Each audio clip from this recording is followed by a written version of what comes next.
မှာအထောက်ကအများကြီး9လုံးတော့ထက်ရောက်ထားလို့ဒီနေ့အရန်ပြောနေပါတယ်ဒီမှာဆောင်းနေ discount အပြီးပေါ့နော်ဒီမှာအလုံးကြီးတွေဒီမှာအောက်ကဆိုအလုံးကြီးအလုံးသေးတွေဒီမှာ9လုံးတော့ထက်ရောက်ထားပြီဆောင်းနေကြရင်အပြီးပြင်ဖြုတ်မယ်ကွာဒီမှာအထောက်ကပြီးတော့ဂျင်းကြီးအလုံးတစ်လုံးအတစ်ချက်ဖောက်ထားတယ်အဲ့ဒါကိုလိုက်ပြရင်းနဲ့ဆိုင်ထဲကိုလည်းတစ်ခါလေးလိုက်ပြပေးပါမယ်ဒီမှာပါ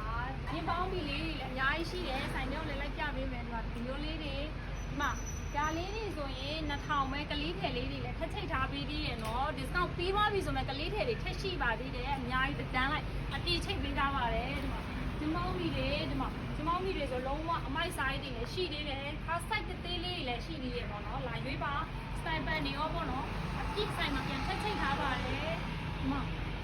ဂျင်းအင်ကြီးလုံးဝဒီနေ့အတွက်ကတော့လုံးဝဒီအင်ကြီးဂျင်းအင်ကြီးအတစ်နော်ဗီဒီယိုလုံးဝမတင်ရတဲ့ဂျင်းကြီးဒီမှာ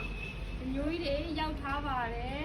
ဈေးနှုန်းလေးတွေကလည်း13000လောက်ကနေစရှိမယ်ဂျင်းကြီးတွေအများရောက်တာယောက်ျားလေးမိန်းကလေးဝတ်လို့ရပါတယ်ဂျင်းကြီးတွေအများရောက်ထားတယ်ဆိုင်မှာစိတ်ကြိုက်လာရွေးပါ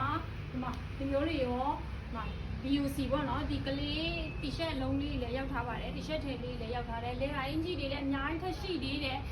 စိတ်မှာစိတ်ကြိုက်လာကြည့်ပါပြီးတော့မင်းဆိုင်မှာဝန်ထမ်းလေးလည်းခေါ်နေပါတယ်အမျိုးသမီးဝန်ထမ်း2ဦးလိုပါတယ်မနေ့လားညနေပြန်ဝန်ထမ်းလေးလိုနေပါတယ်CV ဖောင်လေးနဲ့ဆိုင်မှာလူကိုယ်တိုင်လာရှောက်နိုင်ပါတယ်အားလုံးပဲတက်တာပါ